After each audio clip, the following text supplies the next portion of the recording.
SRF Audio. Jennifer, du hast an der Buch Basel Caroline Wahl interviewt. Hat dich dort reingepasst in die Veranstaltung? Ja, du hättest sehr gut reingepasst mit deiner Haarfarbe und deiner Haarpracht. Hättest perfekt reingepasst. Es hat viele Leute gehabt. Es war sehr voll. Das Durchschnittsalter war höher, aber es hat auch ein paar sehr junge Menschen gegeben, die da gesessen sind. Hättest du denn reingepasst, wenn du es nicht moderiert hättest? Komplett. Die Bandbreite der Fanschar von der Caroline Wahl ist riesig. Es ist gigantisch. Sie hat ein riesiges Publikum. Und wie war es, sie zu moderieren? Ich war ein bisschen nervös. Also ich bin leider immer nervös, aber was mich bei ihr besonders nervös gemacht hat, war, dass sie schon so viele Interviews gegeben hat, dass ich Schiss hatte, sie zu langweilen. Weil gewisse Fragen muss man ja stellen, weil das Publikum hört sie wahrscheinlich zum ersten Mal reden. Und darum muss man das einfach ablegen und so fragen, wie man fragen will und muss. Wir machen das für das Publikum und nicht für die anderen Autoren, oder? Genau, so ist es. Caroline Wahl, die Schriftstellerin, und ihre beiden Bestseller 22 Bahnen und Windstärke 17 im Literaturclub 2 mit Buch. Mein Name ist Michael Luisier. Und ich bin Jennifer Kakshuri. Jennifer, du hast 2 Bücher mitgebracht, 2 Megabestseller, die sich über 600'000 Mal verkauft haben. Eine Literatursensation, die Autorin noch nicht einmal 30 Jahre alt. Es sind ihre 2 ersten Bücher, die beiden Romane 22 Bahnen und Windstärke 17. Beide haben so einen orangen Kleber drauf, wo steht Platz 1, Spiegel-Bestseller, also vom Magazin Der Spiegel. Bist du klebergläubig? Ehrlich gesagt regen mich die Kleber oft auf, weil sie einem einfach täuschen können, weil es steht Spiegel-Bestseller-Autorin, ohne dass das Buch ein Bestseller ist beim Spiegel. Aber bei der Caroline Wahl hat es mich wirklich beeindruckt, weil es ist Spiegel-Bestseller Platz 1. Also man muss die Kleber genau anschauen. Und bei ihr, gerade bei ihren ersten beiden Büchern, das hat mich schon beeindruckt. Gut, dann bin ich jetzt auch sehr beeindruckt. Du hast sie, wie gesagt, interviewt an der Buch Basel. Ich habe sie genau zu ihrem Erfolg gefragt. Also du hast vorher die Zahl 600'000 erwähnt und eben die Kleber und 600'000 und der Spiegel-Bestseller Platz 1 Kleber habe ich ihr zugeworfen. Also mit den Zahlen kann ich nicht so viel anfangen. Also klingt cool auf jeden Fall, aber ist halt so eine Zahl, die so, ja, ist halt eine Zahl, aber es ist geil, den Sticker zu haben und das kann mir auch niemand mehr nehmen und deswegen freue ich mich. Das ist also Caroline Wahl an der Buch Basel.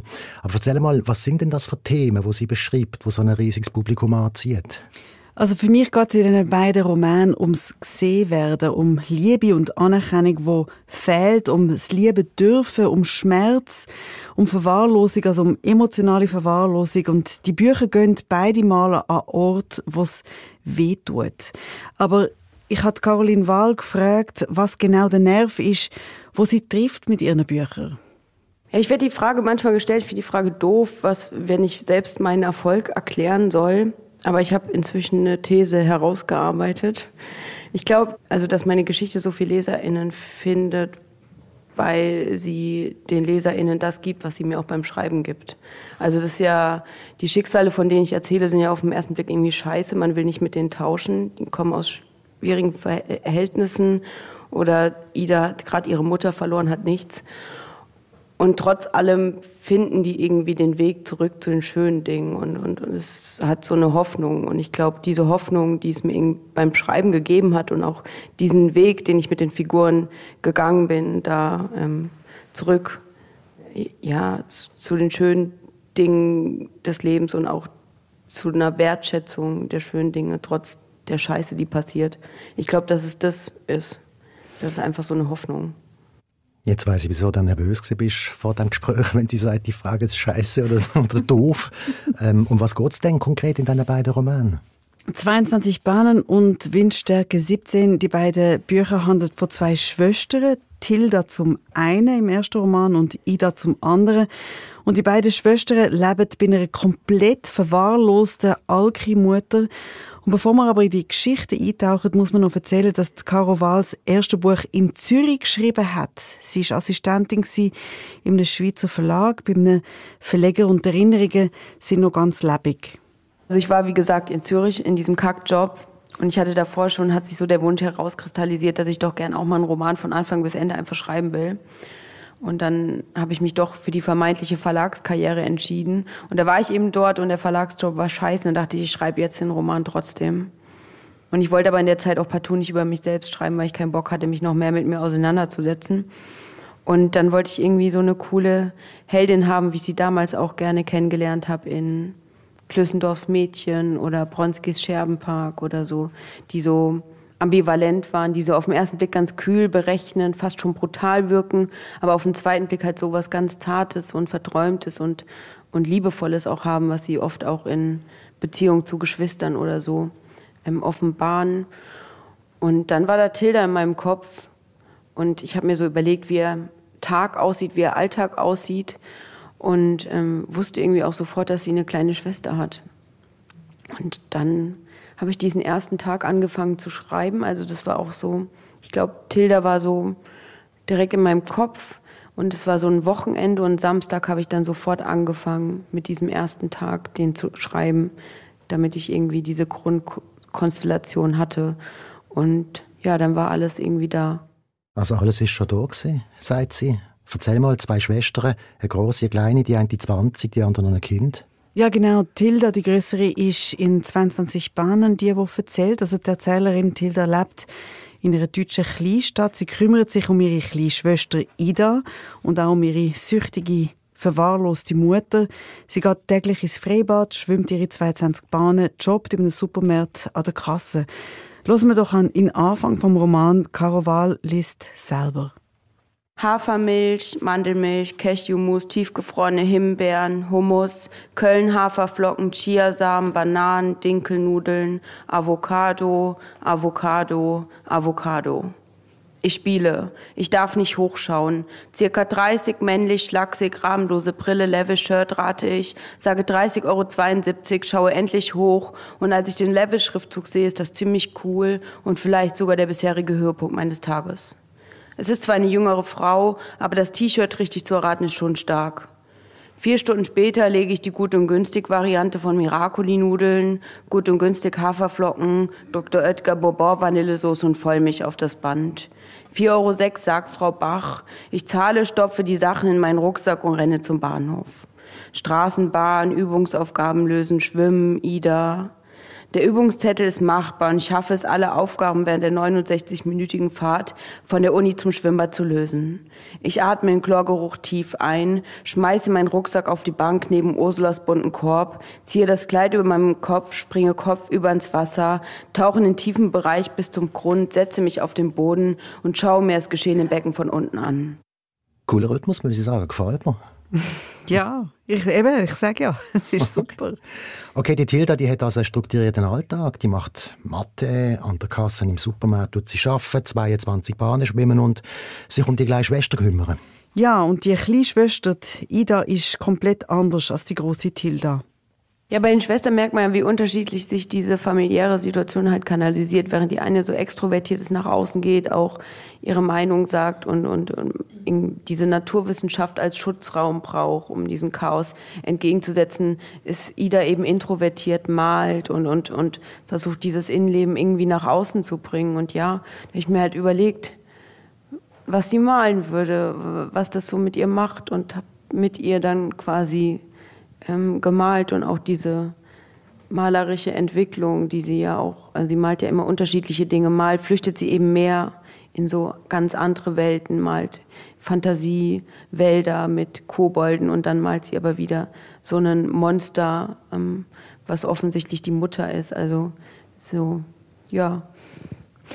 Du hast es vorhin gesagt, dass du glaubst, dass wir, das Publikum, an die Hoffnung anknüpfen können, aber bevor wir an das hoffnungsvolle Glauben können, führst du uns mit deinen Büchern an Orte, die sehr schmerzhaft sind, also wo es um gesehen werden im Schmerz geht, um Sehnsucht, um Anerkennung haben wollen, um Liebe von der Mutter, also eigentlich so Grundbedürfnisse auch jeder Person, jedes Menschen.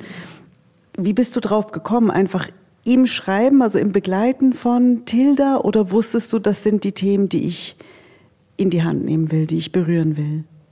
Ja, das sind ja Themen, die jeden irgendwie beschäftigen. Also es wird ja immer die Frage gestellt, ob es autobiografisch ist. Da sage ich immer, nein, es ist nicht autobiografisch. Aber natürlich sind es alles Themen, die einen beschäftigen. Also und zum Glück hat mich ich hatte keine alkoholkranke Person in meiner Familie, aber dann trifft man irgendwo auf eine, hat irgendwie mit der zu tun und dann ich beschäftige mich dann damit oder frage mich halt oft, wie das ist, mit so einer Person auch in der Familie aufzuwachsen. Und dann passiert es beim Schreiben irgendwie unterbewusst, dass das dann so ist, dass diese Figur, also dass die Mutter zum Beispiel alkoholkrank ist oder dass doofe Sachen passieren und dann beschäftigt man sich mit der Thematik.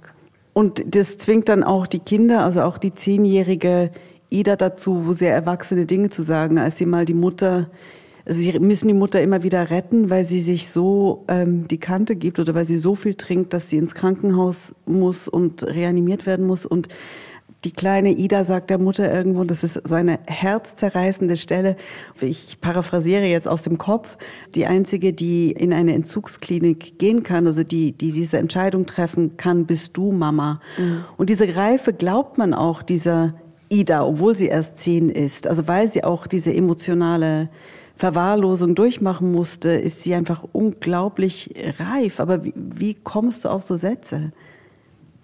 Ja, die sagt ja die Ida, ja. Ja, das passiert dann. Also ich lasse die einfach sprechen, die Figuren. Wird ja auch manchmal gesagt, oder kritisiert, dass die vielleicht zu altklug ist und zu krasse Sachen manchmal raushaut. Aber ich denke, es ist ja auch so eine Figur, so eine Romanfigur, die dann auf einmal da ist. Natürlich sind die krass. Und natürlich macht diese krasse Situation und diese extrem coole große Schwester was mit ihr. Und deswegen... Ja, die ist dann da. Die Figuren entwickeln beim Schreiben immer mehr Kontur, immer mehr ein Eigenleben. Und am Ende habe ich das Gefühl, mache ich da eigentlich gar nicht mehr viel. Ich bringe das dann nur nach außen. Und ja, die haut das dann, bin ich auch manchmal überrascht, was die so raushaut. Und dann steht es da und wie kann man sich das vorstellen? Dann steht es da und dann steht es da. Okay, ein längerer Teil aus dem Gespräch, das du mit ihr geführt hast. Die eine ist also introvertiert, hockt viel in ihrem Zimmer daheim und zeichnet. Die grössere, Tilda, ist extrovertiert. Ja, und mit ihr gehen wir beim Lesen mit vom ersten Buch. Wenn ihr zum Beispiel alles zu viel wird mit ihrem Mami, wo regelmäßig im Suff die Wohnung fast abfackelt, da geht sie manchmal einfach in den Wald schreien. Und sie geht aber auch in den Ausgang, hat Freundinnen und Freunde mehr erfahren, was sie macht, was sie denkt, was sie schon alles erlebt hat und wie sie sich in Viktor verliebt. Einen, der auch ziemlich viel erlebt hat. Wow, und dann gibt es ein richtiges Happy End. Naja, nicht ganz. Das weiss man nicht, kann man auch nicht wissen. Sie kommen zusammen und im zweiten Roman, im Windstärke 17, wo dann aus der Perspektive von der kleinen Schwester geschrieben ist, erfahrt man ein bisschen etwas über die Grosse, die in Hamburg lebt mit dem Viktor. Aber ob dann wirklich alles gut ist, was auch immer gut heisst, weiss man in dem Sinne nicht. Also doch kein Happy End? Jein. Ja, was jetzt? Ja. Lassen wir es einfach mal stehen bei dem Jein. Gut. Also, es sind 2 Romane, die Caroline Waldo geschrieben hat. Sind das klassische Fortsetzungsromane? Nein, das ist nicht so. Es sind einfach 2 Bücher, die im gleichen Kosmos zu unterschiedlichen Zeiten geschrieben worden sind. Die beiden Bücher kann man auch unabhängig voneinander lesen. Einmal in 22 Bahnen ist es die Perspektive von der grossen Schwester und dann in Windstärke 17, wo 10 Jahre später spielt, erzählt die kleine Schwester. Aber beide Romane funktionieren für sich. Und ich habe Caro Wahl an der Buch Basel gefragt, wie sie gewusst hat, dass die eine Geschichte irgendwann auch noch weitergeht. Ja, am Ende vom Lektorat von 22 Bahnen hat mich dieses Ende hat mich einfach beschäftigt, einen Weg zu finden, wie das jetzt zu Ende geht mit den Schwestern. Und dass Ida da allein bleibt mit der Mutter, das hat mich voll aus der Bahn geworfen und mich auch beschäftigt und dass ich mir irgendwie auch oft ausgemalt habe, wie das so läuft zwischen Ida und der Mutter. Und dann hat sich so langsam so dieser Wunsch herauskristallisiert, dass ich mich doch gerne nochmal mit der erwachsenen Ida beschäftigen will und nochmal gucken will, wie es jetzt so 10 Jahre später geht. Dann hatte ich das auch bei Lektorinnen und Agentinnen angedeutet und die fanden es gar nicht so geil, glaube ich, weil so Fortsetzungsromane auch immer so ein bisschen Geschmäckle haben. Aber meinten halt, schreib mal. Da musste ich aber dooferweise noch alle Zeitreferenzen in 22 Bahnen 10 Jahre zurückversetzen, weil das war in der Gegenwart verortet. so Frisuren, Mode und so Zeugs. Und dann habe ich geschrieben und dann wurde 22 Bahnen auch recht erfolgreich und dann fanden die Idee nicht mehr so schlecht. Und dann mochten die den Text auch und dann war es so. Und ich habe auch sofort als 22 Bahnen im Druck war, das angefangen zu schreiben, weil ich auch voll Angst hatte, dass ich sonst nicht Autorin bleibe. Weil das war so ein Geschenk, was mir gegeben worden ist. Es hat sich nie was so richtig angefühlt wie Schreiben. Und ich dachte, ich muss jetzt sofort weiterschreiben und sofort nachliefern, dass das nicht nur irgendwie so ein Text war, den man mal rausgehauen hat. Und dann war das halt dann auch nicht so viel Arbeit, weil ich ja nicht nochmal bei Null anfangen musste. Also, das verstand ich richtig. Sie hat das erste Buch geschrieben, dann die Idee für das zweite Buch und dann hat sie das erste müssen zurückversetzen um 10 Jahre. Genau, so ist es. Und Windstärke 17 ist übrigens ganz anders geschrieben. Es fängt extrem steil an und die Ida, die da erzählt, die hat so eine Wut auf die Welt und auf ihre Schwester. Und die Mutter hat sich gerade das Leben genommen gerade am Anfang. Sie ist beerdigt und Ida will einfach weg. Im Hauptbahnhof schaue ich auf die Anzeigetafel. In 15 Minuten fährt ein Zug nach Hamburg. Tilde hat mir gestern Nacht während meines Anrufs via WhatsApp ein Flex-Ticket nach Hamburg geschickt. Ich dachte, ich hätte einen Herzinfarkt und wusste nicht, wen ich anrufen soll. Klassische Panikattacke, hat Viktor gesagt. Und ich finde es immer noch fast ein bisschen unverschämt, eine Nahtoderfahrung so abzutun. Panikattacke kannte ich bisher nur von Instagram und TikTok. Ich ärgere mich, dass ich aufgrund des vermeintlichen Herzinfarkts schwach geworden bin und den Kanal zu Tilda von meiner Seite aus geöffnet habe. Aber ich dachte wirklich, ich sterbe. Jetzt denkt sie wahrscheinlich, dass ich wirklich Hilfe brauche und wird mich wieder bombardieren mit Fragen und Ratschlägen. Seit dem Anruf in der Nacht vor Mamas Tod habe ich sie keinmal angerufen. Sie war es immer, die angerufen hat oder vorbeigekommen ist. Und ich war es, die nicht rangegangen ist oder einsilbig geantwortet hat, wenn ich das Gespräch nicht im Vorhinein unterbinden konnte. Lass mich, Tilda, mir geht's gut, ich brauch dich hier nicht. Ich weiß noch nicht mal, warum ich so zugemacht habe, warum ich so kacke bin zu ihr. Aber da ist so ein Wutklumpen in meinem Bauch, der Besitz von mir ergreift und Tilda anfaucht. Und ich weiß noch nicht mal gegen wen oder was, ob der Wutklumpen sich gegen Tilda richtet oder gegen mich oder gegen alles. Und es macht mich so wütend, dass ich nicht weiß, gegen wen oder was sich der Wutklumpen richtet, dass ich mir am liebsten mit einem Brotschneidemesser jeden Finger einzeln abschneiden würde. Ganz langsam oder ganz schnell. Der Wutklumpen will auch nicht nach Hamburg. Ein Teil von mir will schon nach Hamburg. Ein Teil von mir trägt es nicht mehr allein zu sein und sehnt sich danach, sich von Tilda bemuttern zu lassen. Ist das jetzt aus dem zweiten Buch?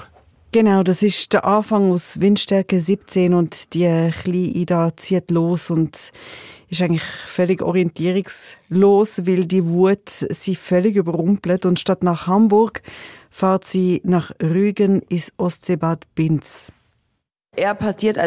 Ida ist eben auf Rügen gestrandet und es war klar, dass die nicht lang durchhält. Also die kraut jeden Morgen in die Ostsee immer ein bisschen zu weit, die rennt bei Gewitter in den Wald, die ernährt sich von Überraschungseiern, die ist halt komplett am Ende. Und es war klar, dass da irgendwie Menschen um die Ecke kommen müssen, die da irgendwie helfen. Und dann kam eben Knut um die Ecke, da habe ich mich gefreut. Und dann, als sie zusammengebrochen ist, kam eben Marianne um die Ecke und hat die mitgenommen. Und dort hat sie dann eben so einen Rentnerinnenalltag und es ist genau das, was sie braucht, diese Strukturen. Morgens Aufbackbrötchen, Gartenarbeit, Walken, Wer wird Millionär, Skippo. Und das tut ihr total gut. Und ja, das ist mehr so passiert. Diese Wut hat mich auch sehr interessiert. Was hat diese Wut mit dir gemacht? Also gibt es irgendeine Methode, die loszuwerden? Also kann die heile Welt dem etwas entgegensetzen? Also bei mir funktioniert zum Beispiel gut Schreiben. Also ich kenne diese Wut, glaube ich, nicht in dem Ausmaß, wie Ida sie jetzt gerade erlebt, aber auch allein schon so eine Wut, die man ja kennt und die man auch manchmal gar nicht kanalisieren kann, so zu versuchen in Worte zu fassen, bringt mir schon viel. Und sie mit Ida eben dann rauszulassen und einen Weg zu finden, wie sie damit umgeht. Die Ida, die schreibt jetzt, die zeichnet nicht mehr. Weißt du, was sie schreibt? Ja. Und verrätst uns das nicht? Nee, verrate ich nicht. Ist das vielleicht dann das dritte Buch? Vielleicht, ja. Also das, ja, verrate ich nicht. Aber warum schreibt sie? Warum hört sie auf zu zeichnen? Ist es einfach eine andere Art für ihre ganze Fantasie, um die zu kanalisieren, um die zu bündeln? Ja, ich dachte irgendwie auch, dass die Bilder irgendwann zu düster werden könnten. Und sie hat ja in 22 Bahnen so den Weg zur Literatur und zum Lesen gefunden. Also es war ja so ein Schutzraum, der sich ihr da eröffnet hat und der ihr viel Freude gebracht hat. Und dann hat sie auf einmal in Windstärke 17 nicht mehr gemalt, sondern geschrieben. Okay, noch einmal einen längeren Ausschnitt aus eurem Gespräch. Ich möchte am Anfang noch einmal zurückkommen von dem Gespräch, wo darüber die Figuren reden. Die kommen so um eine Ecke und sind dann plötzlich da, sagt sie. Genau. Wie ist das literarisch gemacht? Ist das so eine Art, da kommt eine Figur, Jack einbauen? Nein, man denkt nicht darüber nach, wenn man am Lesen ist, sondern man liest einfach, weil die Bücher so einen Sog haben. Aber ich habe wie die Frage gehabt, hat sie das geplant, hat sie die Figuren schon gehabt oder sind die einfach auftaucht? Und bei ihr ist, wie sie hockt her, fängt etwas an und dann kommt der Knut um die Ecke und ich freue mich, wie sie sagt. Also es ist echt einfach gemacht. Das sind einfach die Erzählfiguren, die uns mitnehmen, die beschreiben und wir sind nahe bei denen, die erzählen. Ich möchte gerne noch einmal auf die Schreibweise zu sprechen kommen. Funktioniert das so? Oder vielleicht eine ganz blöde Frage, ist es Literatur?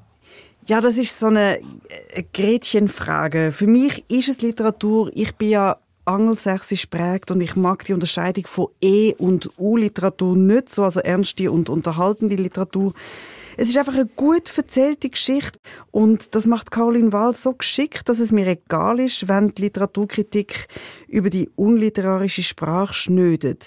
Also es ist etwas, was man kann kritisieren, aber ihre Spielfreude, ihre literarische Erzählfreude, das kann man ihr einfach nicht ankreiden. Das ist wirklich also ich kriege das nicht an. Ich wollte einfach fragen, gell? Du bist notlos glücklich? Nein, natürlich nicht. Ich meine, ich weiss auch, dass es sprachlich jetzt nicht brillant ist. Und es gibt Sachen, wo ich finde, ja, das ist jetzt ein bisschen lang. Es wird mir in Windstärke 17 die heile Welt, eben bei der Marianne und Knut, wo die Ida aufgenommen wird, dort wird mir einfach zu oft zu Morgen gegessen, um mir zu zeigen, die heile Welt, die auch Abgründe hat. Dort werden mir zu oft irgendwelche Aufbachbrötchen aufbachen. Dort ticket mir auch die Wand einmal zu viel und zu laut. Aber hey, sie ist 29, es ist okay. Sie hat die Bücher mit 25, 26 geschrieben. Ich verzehre das sehr gern. Es sind Figuren, die mich überzeugt haben und manchmal langt das auch einfach. Und ja, zum Zurückkommen auf Buch Basel und zum Publikum, das da gesessen ist, da noch eine Frage von einer Frau, die Caroline Wahl etwas zum Schreiben gefragt hat. Schreibst du deine Bücher eigentlich intuitiv oder machst du dir zuerst noch so einen Plan? Intuitiv.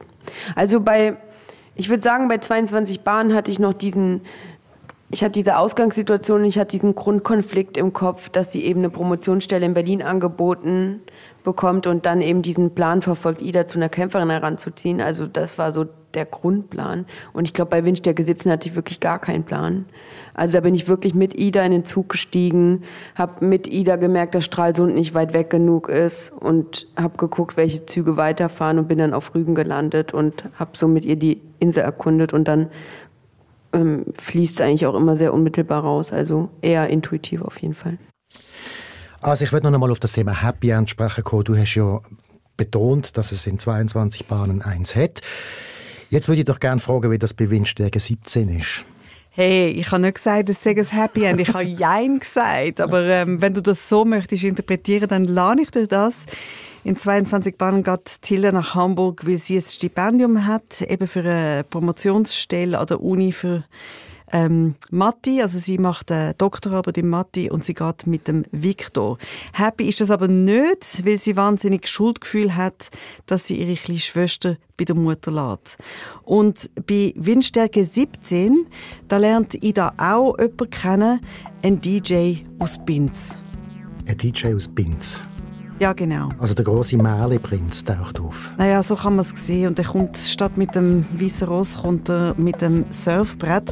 Ja, der DJ heisst Live und ich habe nur gedacht, oh nein, Achtung, der ist gefährlich. Also ich habe nicht gedacht Prinz, sondern eher, der ist gefährlich. Wieso ist er gefährlich? Weil er nicht greifbar ist, weil er abhaut, weil er nicht antwortet auf SMS, weil man nicht genau weiss, wie er zu ihr steht. Weil man hat ja nur ihre Perspektive. Und ich habe nur gedacht, oh, bitte verbrenn die Finger nicht. Aber genau wegen dem DJ, wo du vorher gerade die Augenbrauen so aufgezogen hast, habe ich auch die Caroline Wahl gefragt, warum ein DJ? Ja, ist mir ein bisschen peinlich, dass er DJ ist und Windsurfer. Wieso peinlich? Weiß nicht, das klingt so doof. Ich weiß auch nicht, was ich da kompensiert habe.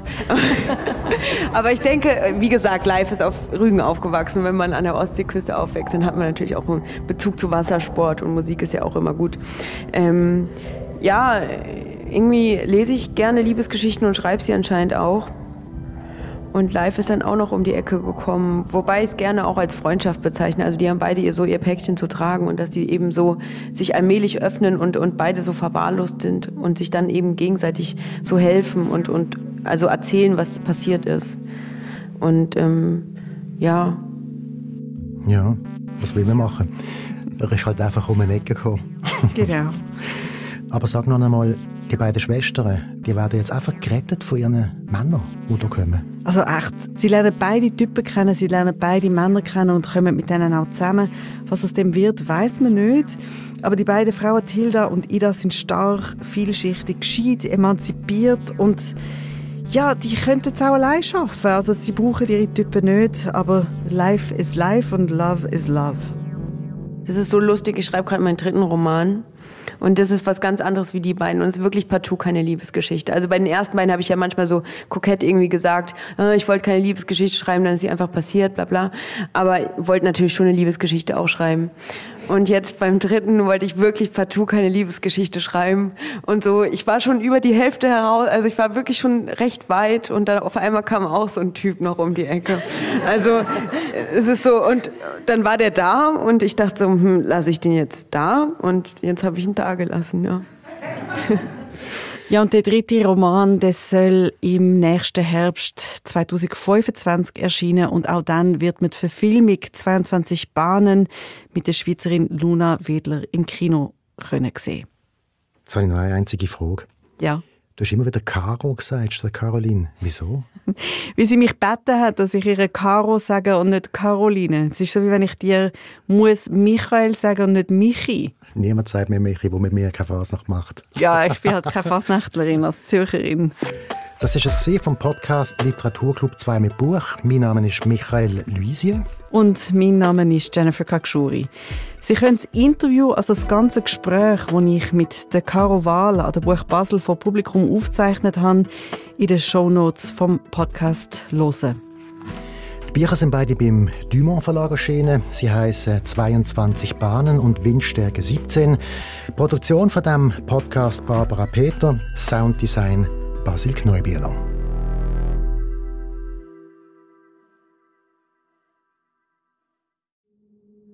Das war ein Podcast von SRF. Produziert im Auftrag der SRG.